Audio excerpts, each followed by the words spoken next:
Amin. Ya.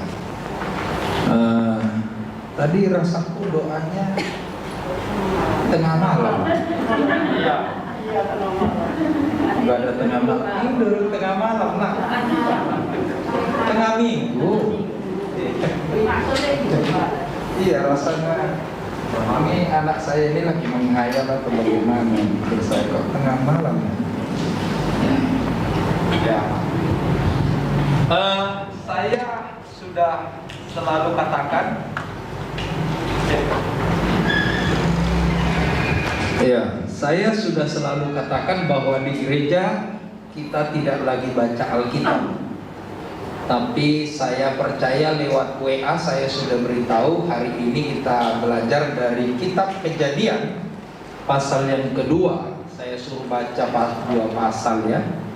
Pasal 2 dan pasal yang 1 Korintus pasal yang ke-7, ya kan? Jadi saya berharap semua sudah membaca di rumah.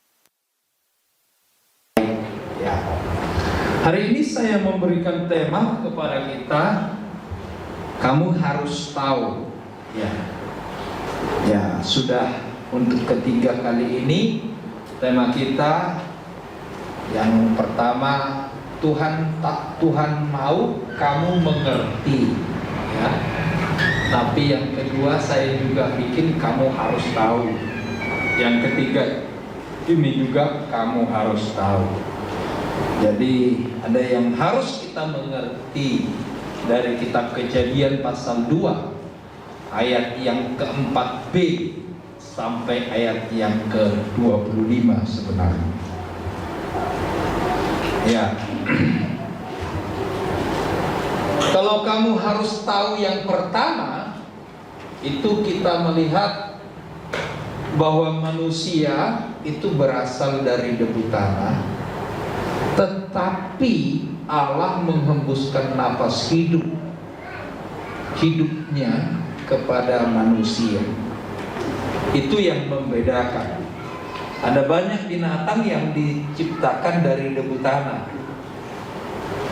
tetapi Tuhan tidak memberi napas hidupnya, napasnya kepada binatang itu.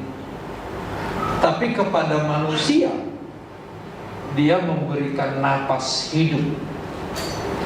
Itulah sebabnya bahwa manusialah penguasa langit dan bumi sebenarnya, mewakili Tuhan.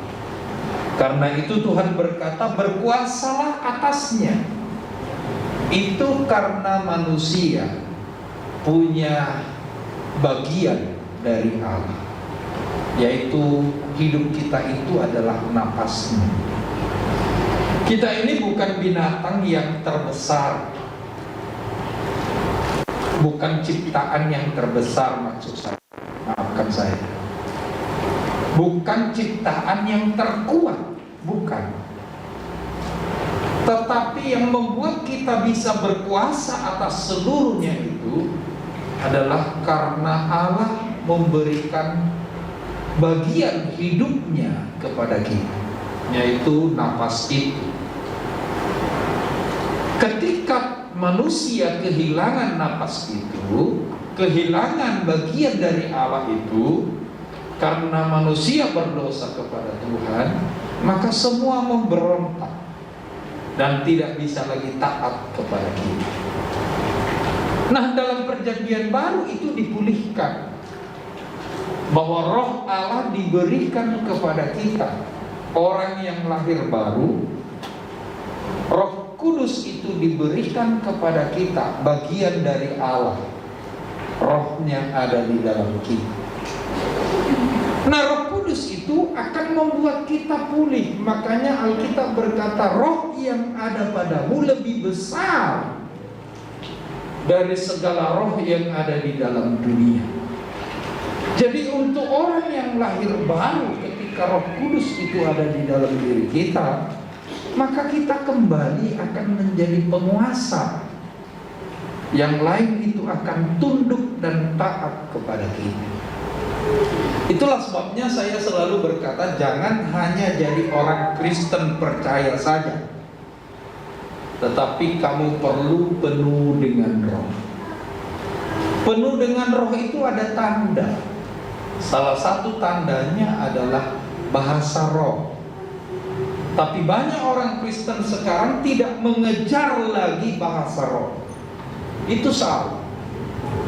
Pentakosta, gerakan Pentakosta, salah satu cirinya adalah bahwa mengakui ada bahasa roh, bahasa lidah. Jadi kalau ada orang Kristen Pentakosta tidak mengejar,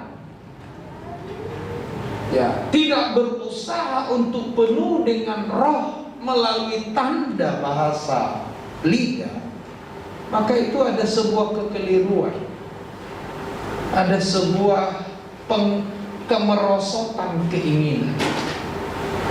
Sebab itu saudara yang dikasihi oleh Tuhan, kita adalah Pentakosta, kita adalah GPPS. Saya berharap semua kita harus rindu dipenuhi dengan roh. Itulah sebabnya tahun depan kita ingin belajar dari kisah para rasul, supaya ada keinginan kita untuk dipenuhi dengan roh. Dengan dipenuhinya kita dengan roh, maka ciptaan yang semula itu kembali melalui roh Allah ada di dalam diri kita, maka kita bisa berkuasa atas seluruh ciptaan Allah yang ada di langit ini, yang ada di bumi ini. Semua kita bisa hadapi dengan roh Allah yang ada di dalam diri kita. Dan yang kedua, dengan roh Allah itu justru kita bisa menjadi pelaku-pelaku firman. Saya ingin katakan kepada saudara, kalau saudara tidak penuh dengan roh, engkau hanya mengerti firman dan tidak bisa melakukan. Engkau akan bisa mengerti firman Tuhan, tapi engkau tidak akan pernah mampu melakukannya. Sebab daging lebih besar daripada keinginan roh. Itulah sebabnya oleh roh lah kita bisa mematikan perbuatan daging. Kalau tanpa roh Allah ini, kita tidak akan pernah mampu mematikan perbuatan daging. Dan keinginan daging itu adalah keinginan dunia yang bertentangan dengan keinginan mengasihi Tuhan. Nah, itulah sebabnya saudara yang dikasihi oleh Tuhan, kamu harus tahu yang pertama, kamu adalah ciptaan Allah yang di dalam dirimu ada yang khusus yang tidak dimiliki oleh semua ciptaan, mulai dari hari pertama sampai hari ke-6. Karena itu kita perlu pede, saudara. Perlu kita mengerti kita adalah orang yang hebat. Jangan menjadi orang yang kecil. Jangan menjadi orang yang minder. Jangan justru orang yang menjadi gampang kalah. Kenapa? Karena kita adalah ciptaan yang beda. Itulah sebabnya supaya kita betul-betul beda, maka kita harus penuh dengan roh. Itu yang harus kamu tahu yang pertama. Yang kedua, kita harus tahu bahwa manusia ditempatkan di Taman Eden dengan aturan. Jadi sejak Allah menciptakan manusia, Adam dan Hawa dan segala ciptaannya, manusia itu diletakkan di taman di Eden. Nah, Tuhan memberikan aturan. Semua boleh kamu makan, tapi yang ini jangan dimakan. Buah yang ada di tengah-tengah pengetahuan yang baik dan yang jahat tidak boleh dimakan. Itu aturan. Jadi saudara yang dikasihi oleh Tuhan, dari semula Allah itu membuat aturan yang kita tidak boleh langgar Sebab kita adalah ciptaan, bukan pencipta. Kita adalah penumpang, bukan pemilik. Jadi pemilik itu memberikan syarat untuk bisa tinggal di taman di Eden. Maka yang ini jangan kamu makan, semuanya boleh dimakan.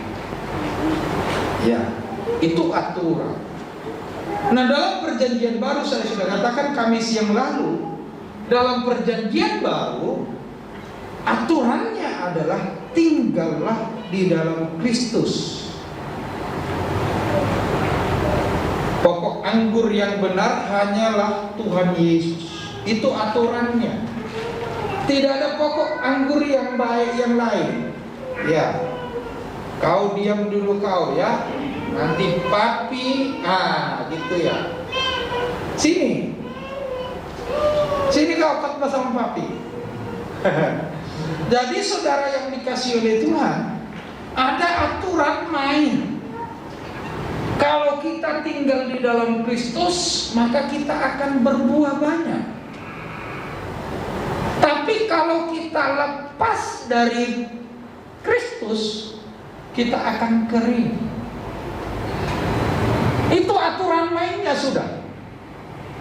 Tidak bisa diganggu gugat, itulah aturan main. Di dalam Kristus aturannya kita harus tinggal di dalam Kristus, dan Kristus di dalam kita. Firman Tuhan membersihkan kita. Ya, firman Tuhan itu diberikan supaya kita semakin bersih. Karena itu kalau ada yang kena firman jangan tersinggung. Boleh tersinggung, tapi tersinggung terhadap diri sendiri. Jangan tersinggung kepada pendeta. Tersinggung terhadap diri sendiri itu maksudnya gini, iya aku dorong. Nah, piye ya, Tuhan tolong aku untuk bisa melakukan itu. Jadi jangan bilang, apa Pak Pendeta selalu aku tok yang ditegur. Nah, itu kalau sudah ada muncul perasaan itu, sebenarnya sudah ada pertentangan antara engkau dengan gembalamu.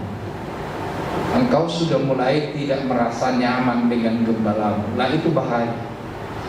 Setulus apapun pendeta kita itu ngomong, ya, setulus apapun seperti yang difirmankan Tuhan disampaikan, tapi kalau sudah hati kita membekas, itu bahaya. Kita bisa jadi tidak bisa percaya. Ya, kita bisa jadi tidak bisa percaya. Bayangkan kalau semua firman Tuhan itu kita tidak bisa percaya. Nah, apa kata Tuhan? Nah, itulah sebabnya saudara yang dikasih oleh Tuhan, saya selalu berkata, kita harus sejalan dengan gembala. Kalau ada sesuatu yang kurang tepat, bisa ngobrol dengan gembala. Maksudnya itu seperti apa, Pak? Itu supaya apa? Supaya jangan ada rasa tidak nyaman dengan gembala itu. Sebab rasa tidak nyaman itu akan membuat kita rugi. Sebab nanti bisa-bisa kita akan berkata, aku terus yang disinggung, aku terus yang disinggung. Ya, sama seperti Kevin. Waktu mulai saya ngomong tilang, karena kebetulan dia kena tilang, dia mulai siap tahan banting. Ya, itu kenapa? Karena sudah merasa Bapak ini selalu nyinggung. Nah, padahal saya itu bukan sengaja nyinggung, tetapi supaya memberi pengertian buat kamu. Ya, bukan menyinggung, walaupun harus tersinggung, tetapi semuanya itu sebenarnya memberikan pengertian. Ya, tetapi pengertian yang lebih paham kita bisa mengerti adalah kejadian yang bisa kita alami, atau yang sudah kita alami, atau yang sedang kita alami. Itu sangat mampu membuat kita mengerti apa yang ingin dijelaskan. Jadi jangan kalau sudah ketika ngomong sesuatu, wah ini siap-siap ini. Nah itu masalah. Jadi sebenarnya saya tidak sedang menyinggung, tapi memberi pengertian dari setiap kejadian itu. Apa yang harus kita terima? Terima dengan baik, perhatikan dengan baik, lakukan dengan baik, maka engkau akan menjadi pelaku firman. Jadi saudara yang dikasihi oleh Tuhan, dari semula semua anak Tuhan itu ada aturannya. Ya, ada aturannya. Untuk perjanjian baru ada aturannya. Tinggal di dalam Kristus, jangan sampai lepas. Sebab kalau lepas kita akan kering. Kalau dicangkok mane itu sulit. Nah karena itulah, itu aturan main, tidak bisa diganggu gugat. Itu aturan main. Sama seperti manusia ditaruh di Taman Eden, itu aturan main, tidak bisa diganggu gugat. Itu kita harus mengerti, saudara-saudara. Ya, semua aturan main itu kita harus mengerti. Ya, ada aturan main juga untuk orang Israel juga. Itu juga termasuk bagi kita. Saya teringat itu 11 suku diberi bagian, ada tanah milik. Tapi ada satu suku yang tidak punya, namanya suku Lewi. Itu tidak dikasih tanah bagian. Tetapi dengan syarat 11 suku ini harus memberikan 1/10 dari seluruh penghasilan mereka untuk satu suku ini, supaya satu suku ini juga menikmati berkat-berkat Tuhan. Karena itu yang 1/10 itu adalah miliknya Tuhan, bukan miliknya Lewi. Bukan, salah. Bukannya milik Lewi, tapi miliknya Tuhan. Tuhan yang memberi kepada Lewi. Ya, Tuhan yang memberi kepada Lewi, bukan milik Lewi. Ya. Persepuluhan saudara itu bukan miliknya hamba Tuhan, bukan milik pendeta, bukan, tapi miliknya Tuhan. Karena itu kalau saudara tidak melakukannya, saudara yang bersalah sama Tuhan, bukan sama pendeta. Bukan sama pendeta. Nah itu juga aturan. Itu juga aturan. Tidak bisa dipungkiri bahwa itu adalah aturan. Nah, saudara bisa akan menikmati, melihat dan memperhatikan. Apabila saudara melakukannya dengan baik aturan main ini, maka saudara akan melihat sampai masa tua kita, tangan Tuhan akan selalu menikmati, menolong dan memperhatikan. Nah itu aturannya, ya. Jadi semua manusia yang diciptakan oleh Tuhan itu ada aturan mainnya. Kamu harus tahu itu. Ini kita harus mengerti. Nah hari ini adalah yang ketiga, kita harus tahu. Kita membaca ayat 18, pasal 2 ayat 18. Malam ini saya ingin membahas ini. Kejadian pasal 2 ayat 18. Kita baca sama-sama 2. Yang pemain musik juga baca ya. Betul-betul baca ya. 2, 3. Tuhan berfirman, tidak baik kalau manusia itu seorang diri saja. Aku akan menjadikan penolong baginya yang sepadan dengan dia. Ya, ini firman ya, bukan film. Ya, ini biasanya bujuku koreksi, tapi dia tidak mengkoreksi. Memang terlalu sempit buat saya. Bayangkan habis hari Kamis ini, besok Jumat, khotbah untuk Minggu. Sempit juga, saudara. Tadi otak itu meras. Meras. Sempit juga, saudara, khotbah itu, menyediakan khotbah itu. Dan untuk Tuhan selalu terlibat di dalamnya, sehingga bisa sampai hari ini masih saudara bisa menikmati firman Tuhan dengan baik. Jadi kalau ada tulisan yang salah dikit, ya harap dimaklumi. Ada 2 warna yang saya buat dan tulisan tebal. Yang pertama adalah tidak baik kalau manusia itu seorang diri saja. Karena itu solusi yang diberikan Tuhan adalah aku akan menjadikan penolong baginya yang sepadan dengan dia. Ini biasanya PA pranikah. Ya, jadi nyicil bagi yang mau nikah-nikah. Ya. Kalau untuk zaman sekarang ayat ini kayaknya tidak boleh menjadi patokan bagi kita. Ya, ini tidak boleh patokan bagi kita. Karena itu saya menyuruh saudara untuk membaca 1 Korintus 7 ayat 1 sampai 40. Ya, kata-kata ini loh yang perlu. Tidak baik kalau manusia itu seorang diri saja. Karena itu setiap orang kepingin kawin, kan begitu ya. Ya, ayat ini selalu menjadi patokan, tidak boleh seorang diri. Firman Tuhan berkata tidak baik kalau manusia itu seorang diri saja. Karena itu harus kawin.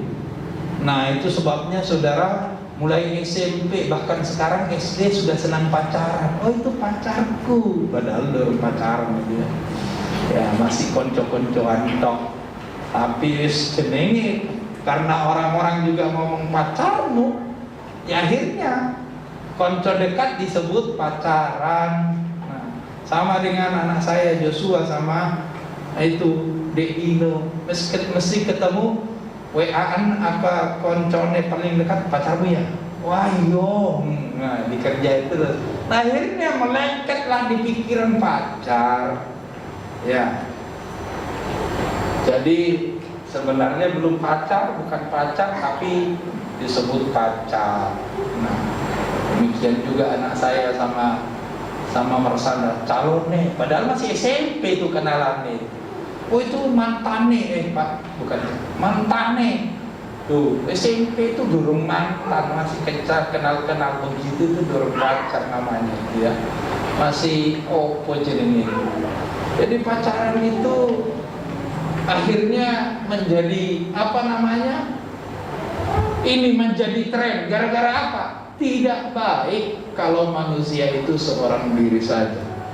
Nah, untuk memahami ini, saya bilang kita tidak perlu menjadi patokan ayat ini. Kita bandingkan 1 Korintus 7. Nah, malam ini kita mau belajar 1 Korintus 7 ayat 1 sampai 40. Nah, 1 Korintus 7 ayat 1 bagian A itu tulisannya adalah ini.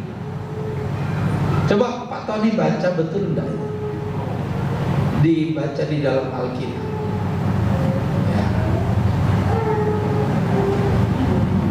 Benar enggak?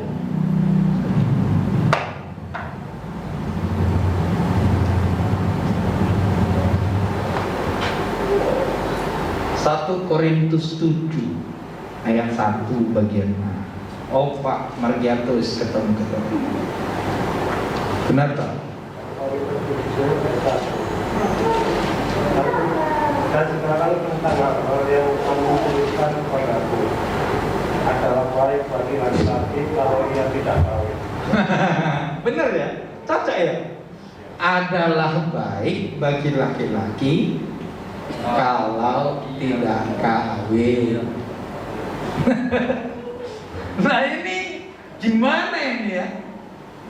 Nah ini yang dapat PA ini baru cuman Christian sama Ica waktu PA pranikah. Ini sudah dapat, nanti siap-siap juga. Tapi sudah didahului dikasih tahu ini ya. Adalah baik bagi laki-laki kalau tidak kawin. Nah ini perjanjian baru.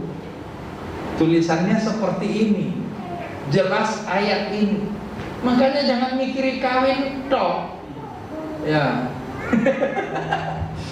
Belum apa-apa pacaran toh. Kevin bilang gini, tapi tidak apa-apa kan Pak, goda-goda dikit, gara-gara suka godai Aurel. Terus tak bilangi, oh coba oleh Aurel itu menyebut saya Aurelistil Lemban Raja. Cuma suka godai. Nah saudara lihat, ini laki-laki adalah baik bagi laki-laki tidak kawin. Itu jauh lebih baik sebenarnya. Nah, kita tahu alasannya kenapa. Tentu saudara sudah baca kan? Ya. Hanya saya memberikan ayat-ayatnya saja. Alasannya ada di ayat 29 dari 1 Korintus pasal 7. Kita baca sama-sama 2, 3. Saudara-saudara, inilah yang kumaksudkan. Maksud dengan apa? Laki-laki baik kalau tidak kawin. Ya, yaitu 2, 3. Waktu telah singkat. Karena itu dalam waktu yang masih sisa ini, orang-orang yang beristri haruslah berlaku seolah-olah mereka tidak punya istri. Ini yang dimaksudkan oleh Paulus. Kalau boleh, laki-laki karena waktunya sudah singkat, maksudnya Tuhan itu segera akan datang, maka kalau punya istri harus berlaku seolah-olah tidak punya istri. Nah saya tanya, istri-istri gelem dak? Diperlakukan seperti tidak punya istri. Suaminya memperlakukannya tidak seperti tidak punya istri, mau ndak? Mau. Nah ini loh saudara, nah ini masalahnya, iya kan? Masalahnya di situ. Nah, masalahnya di situ.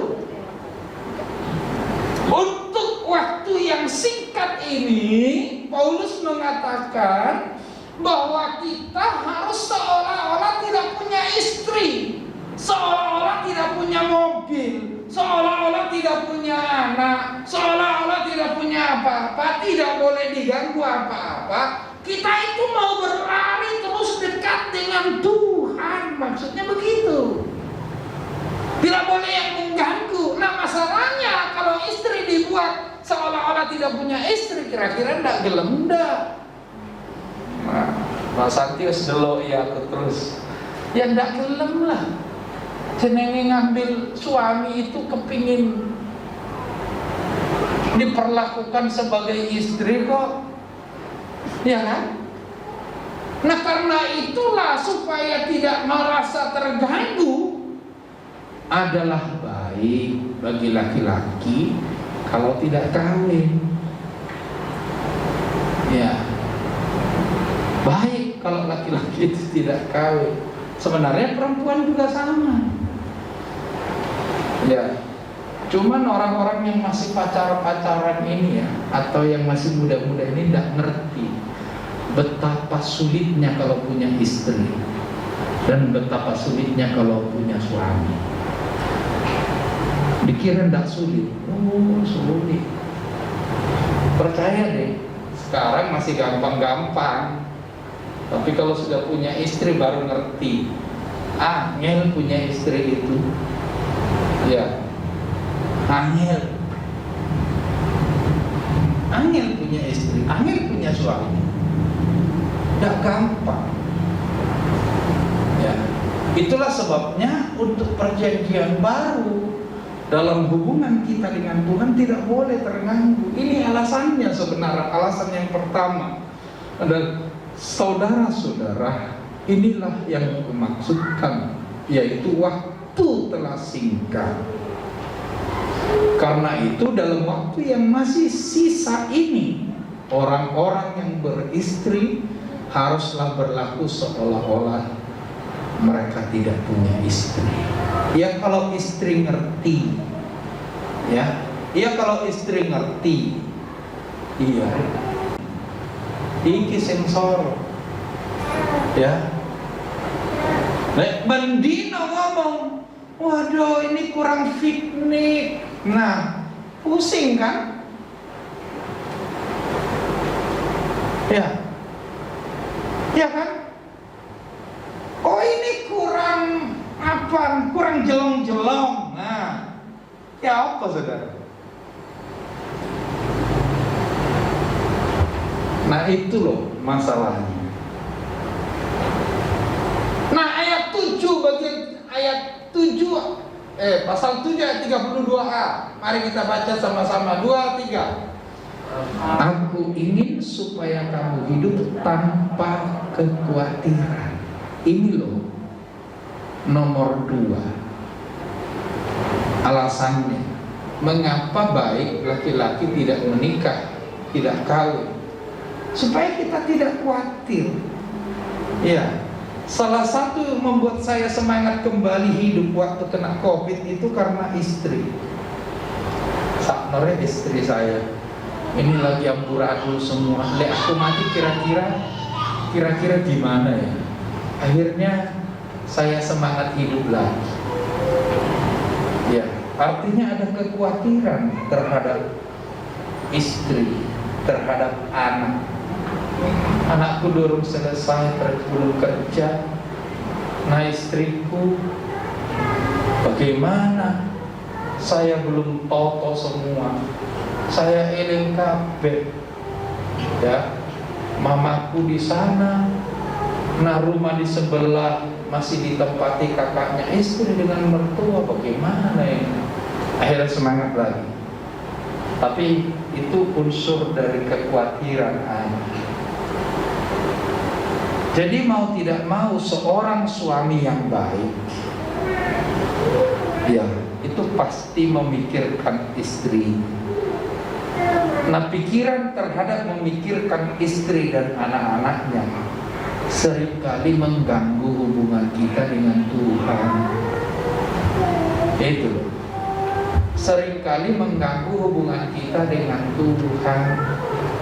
Nah ketika hubungan kita dengan Tuhan terganggu, padahal waktunya singkat, nah itu loh, rugi dalam hubungan kita dengan Tuhan. Nah karena itulah dalam 1 Korintus dituliskan adalah baik kalau laki-laki atau perempuan tidak menikah. Supaya apa? Supaya bisa fokus kepada Tuhan dengan baik. Ya, karena kalau sendiri itu kan tidak terlalu khawatir men-men, ya. Tidak terlalu banyak yang mau dikhawatirkan. Anak sekolah, uang sekolah seperti apa, tidak dipertanggungjawabkan ya bagaimana. Walaupun ada juga orang tua yang cuek. Kau mau makan terserah, kamu mau sekolah ya wes, ndak bisa sekolah ya wes. Nah itu ada orang tua yang model gini ya pusing, ya pusing namanya. Kalau ada orang tua seperti ini bahaya. Ndak mikiri anaknya sekolah atau enggak, yang penting aku enak. Ya, makanya ada laki-laki di warung 1 hari 1 malam orang resah, iya kan? Tinggal di warung mau bagaimana istrinya, mau seperti apa anaknya, pulang kerja atau enggak kerja bahkan di warung. Nah, ini kan bagaimana orang tua model seperti ini? Nah, itu jelas ada. Nah itulah sebabnya saudara 1 Korintus pasal 7 mengatakan adalah baik kalau laki-laki tidak kawin. Nah pasal 7 ayat 35 kita baca sama-sama 2, 3. Semuanya ini kukatakan untuk kepentingan kamu sendiri, bukan untuk menghalang-halangi kamu dalam kebebasan kamu, tetapi sebaliknya supaya kamu melakukan apa yang benar dan baik, dan melayani Tuhan tanpa gangguan. Nah, ini tujuannya. Karena itu 1 Korintus ditulis khusus oleh Rasul Paulus. Ketika Paulus mengerti siapa Kristus, siapa Tuhan, bagaimana anak Tuhan harus berlaku sama Tuhan, maka dia mengatakan semuanya kita itu bebas. Kalau saudara menikah tidak dosa kok, tidak dosa, tidak dosa katanya. Kamu bebas kok menikah, bebas boleh pacaran. Tetapi kalau sempat nikah membuat kita rontok hubungan kita dengan Tuhan, iku lho sing salah. Kalau akibat dari pacaran pelayanan kita rontok, ya kan? Iku lho sing masalah. Dulu waktu belum pacaran, mau latihan setengah jam sebelum latihan wis standby. Tapi karena pacaran semua pemain musik sudah siap, pemimpin pujian belum datang. Kenapa jemput pacar dulu? Ya kan repot ini. Nah, yang tersinggung jangan tersinggung. Saya hanya memberi pengertian, memberi contoh itu untuk bisa dipahami. Nah, menurut aturan main di 1 Korintus pasal 7 itu tidak boleh. Karena itulah Paulus mengatakan adalah baik setiap orang seperti saya, tidak kawin. Itu membuat masalah. Nah, Paulus berkata, Tuhan mau kita semua tidak terganggu dalam hubungan kita dengan Tuhan. Justru Tuhan membuat semuanya itu sebenarnya supaya kita hubungan kita dengan Tuhan itu tetap stabil. Ya, karena itu kalau saudara membaca 1 Korintus pasal yang ke-7 ayat yang ke-4, ayat 3 sampai berapa itu, dia berkata, karena bahaya percabulan, baiklah laki-laki menikah. Ya, itu berarti percabulan itu tidak boleh. Adalah baik laki-laki tidak menikah, tapi daripada bercabul mending menikah. Itu berarti percabulan itu jauh lebih berat hukumnya. Ya. Karena itu saudara yang dikasih oleh Tuhan, tetapi andai kata bahwa bisa menahan diri bertarak, Paulus berkata lebih baik tidak menikah. Nah, pikirkan ini dengan baik saudara-saudara yang dikasihi Tuhan. Mumpung yang belum kawin, ya boleh janji untuk tidak kawin.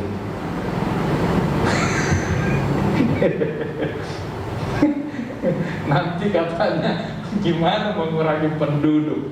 Loh, jangan pikirkan penduduk, pikiran kita adalah surga. Kalau Adam dan Hawa memang baru start. Memang mereka ditempatkan di Taman Eden. Baru ada manusia dua itu toh. Makanya Tuhan berkata beranak cuculah. Sekarang kita bukan start, tapi akhir. Tujuan kita ke surga, bukan di dunia.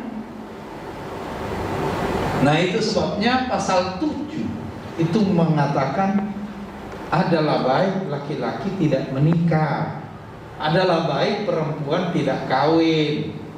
Ya, bukan untuk melarang, menghalang-halangi kamu bersenang-senang, bukan. Tetapi sebaliknya supaya kamu melakukan yang benar dan baik. Ya, yang benar dan baik. Dalam arti hubungannya dengan Tuhan tidak terganggu. Tetapi kalau tidak bisa menahan diri, ya adalah baik untuk menikah. Karena bahaya percabulan. Bahaya percabulan. Percabulan inilah yang dimaksud dosa di dalam daging. Kalau kita mencuri, itu kita berdosa di luar daging. Tapi kalau percabulan atau yang namanya berzina, itu dosa di dalam daging. Karena ketika laki-laki berhubungan dengan perempuan, mereka menjadi satu daging. Nah, menjadi satu daging itu, kalau menjadi satu daging di dalam perzinahan, di dalam percabulan, nah ini masalah. Karena itulah Tuhan berkata, supaya tidak jatuh di dalam percabulan, boleh menikah. Tapi tujuannya supaya tidak jatuh. Sekali lagi, supaya hubungannya dengan Tuhan tidak putus. Menikah itu supaya hubungan dengan Tuhan tidak putus, bukan memutus hubungan dengan Tuhan. Pacaran itu bukan untuk memutus hubungan dengan Tuhan, tapi menolong kita semakin dekat dengan Tuhan. Nah, karena itu jangan sampai tidak mau melayani gara-gara diajak pacar. Itu salah. Itu jelas salah. Jangan minta izin dari gereja gara-gara pacar. Itu salah. Pikirkan dengan baik. Kebebasan kamu bebas. Tapi setiap gangguan hubungan kita dengan Tuhan selalu punya konsekuensi. Karena karena Yohanes 15 mengatakan, tinggallah di dalam Aku dan Aku di dalam kamu. Di luar Aku kamu tidak bisa berbuat apa-apa. Kamu akan kering. Jadi kalau aturan ini dilanggar, bisa jadi sulit kita berbuat banyak. Ya, bisa jadi gangguan hubungan kita dengan Tuhan susah. Karena itu perhatikan itu, Kevin, jangan tidur, ya. Jadi kalau dilarang pacaran itu bukan karena iri. Ya, anak saya selalu bilang, iri ya? Lah, kok iri? Oh, aku punya bodoh, kok iri? Ya, tidak perlu. Itu dipikirkan dengan baik dulu. Nah, itu loh saudara. Ya, lihatlah bahwa fokus kita sekarang adalah melayani Tuhan, karena waktunya sudah singkat. Jadi saudara-saudara adalah baik, bukan berarti harus baik kalau tidak kawin. Ya, baik juga kalau kawin, tapi jauh lebih baik kalau tidak kawin. Supaya apa? Supaya tidak terganggu hubungan dengan Tuhan. Nah, itu perlu. Kamu harus tahu. Besok deh, tahu? Ya, jangan menghayal bu. Santai aja, boleh kok kawin. Tapi ada aturan mainnya. Jangan terganggu hubungan kita dengan Tuhan. Ya.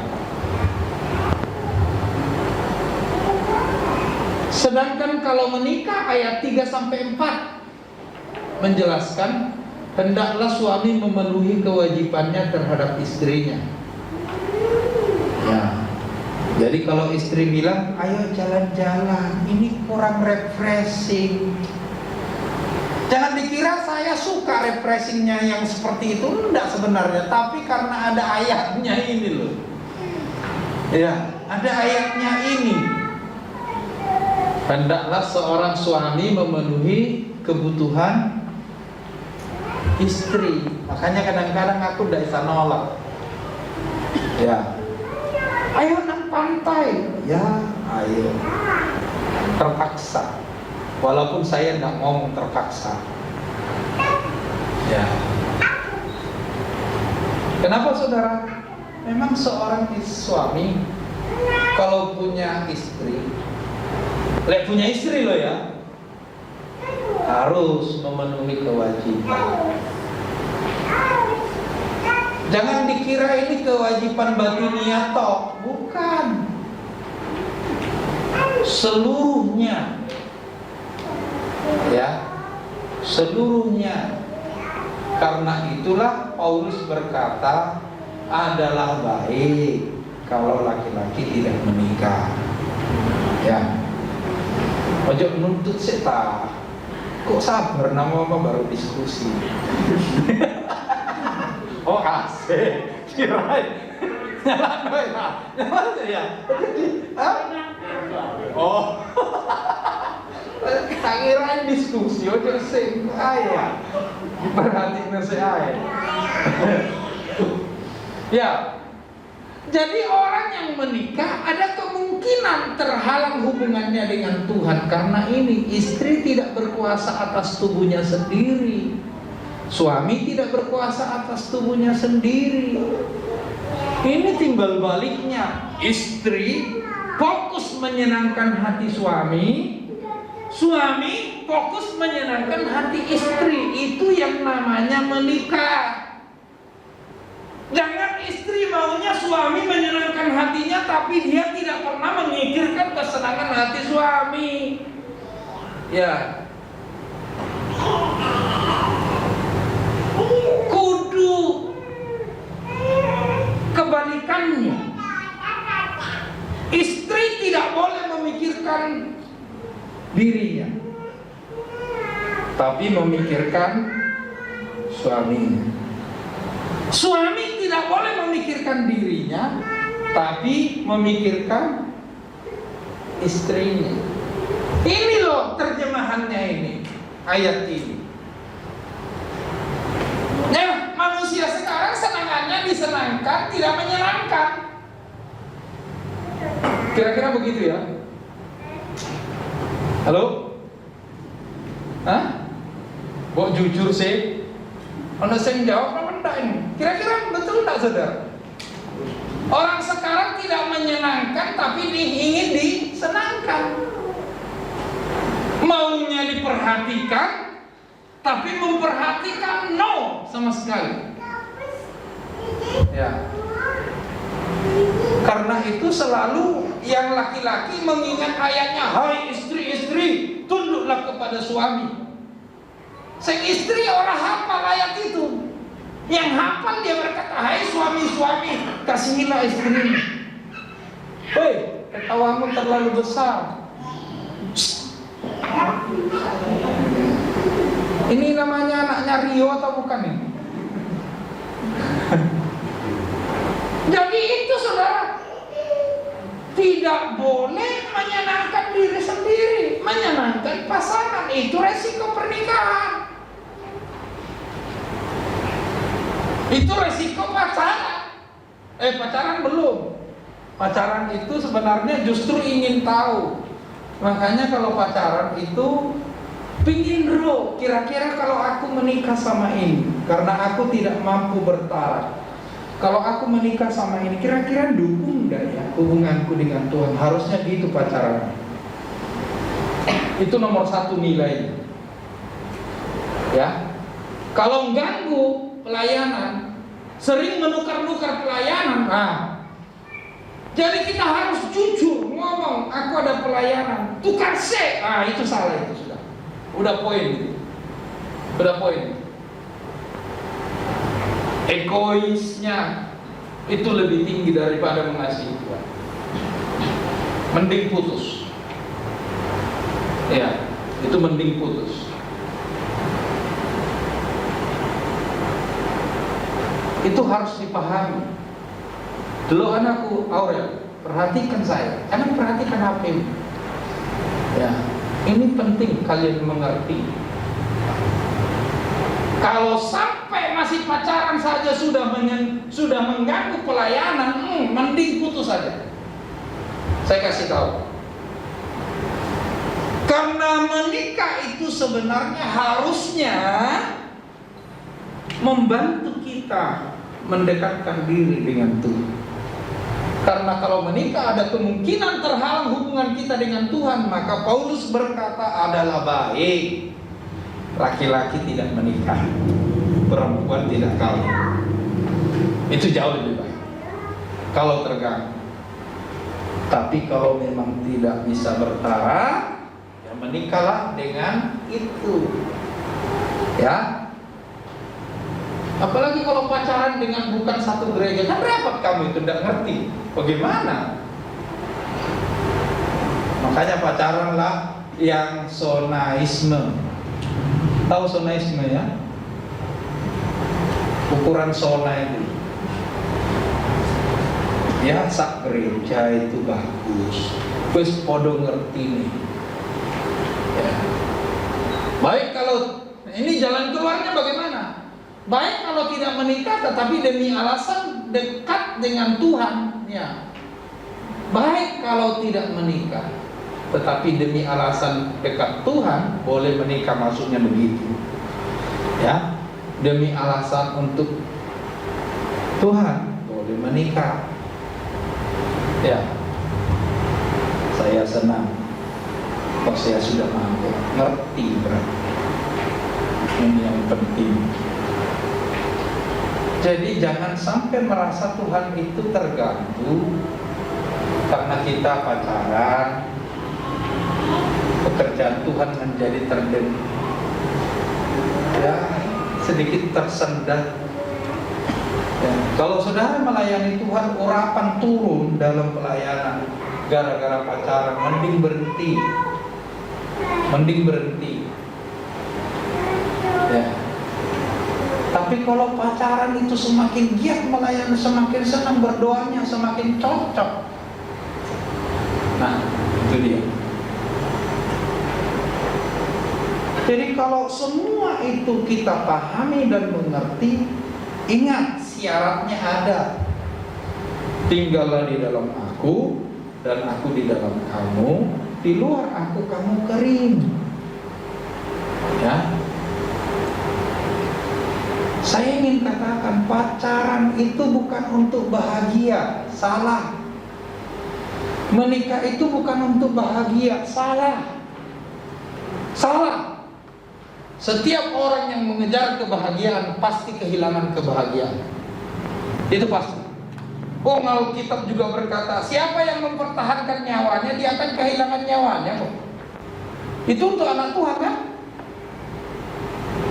Tetapi siapa yang mengorbankan nyawanya, dia akan mendapatkannya kembali. Kenapa? Karena memikirkan hubungan dengan Tuhan. Jadi kalau pernikahan memikirkan kebahagiaan, itu keliru.